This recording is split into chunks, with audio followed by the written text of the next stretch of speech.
Good morning, gentlemen. My name is George Yount. I live at 717 25th Street in Port Townsend. With regard to Mr. Coker's concerns about the Shoreline Master Plan, there's several issues that he brought up that I think need to come to your attention.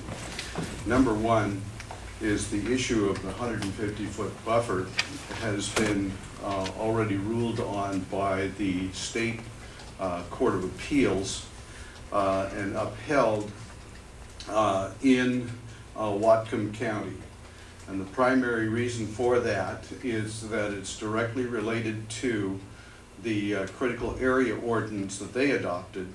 We also adopted a critical area ordinance that calls out for 150 feet. So the issue of 150 feet is moot. I think what is missed in the dialogue on this is that the buffer of 150 feet is a wet noodle.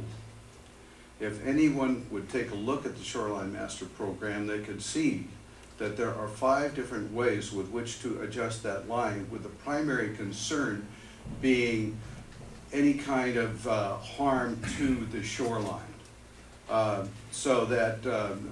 And primarily this is for new development, not old development. When we talk about 50 feet in Port Townsend, what the folks apparently are not aware of is that 99% of all the shoreline in the city limits of Port Townsend has already been utilized. So I wish these folks would take a look at the Shoreline Master Program. This was developed by a lot of citizen involvement, citizen participation for over four years. Only at the 11th hour, did we see groups like the Property Rights Organization and the Olympic Stewardship Foundation come in and challenge or even try to participate on this. So it's very hard for me to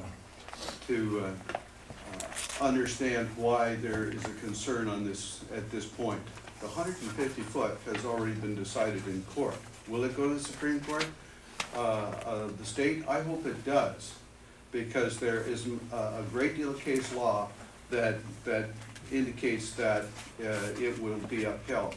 The shorelines of the state belong to all the citizens. It's in the Washington State Constitution. I urge them to read the Washington State Constitution. Thank you. Anybody else this morning?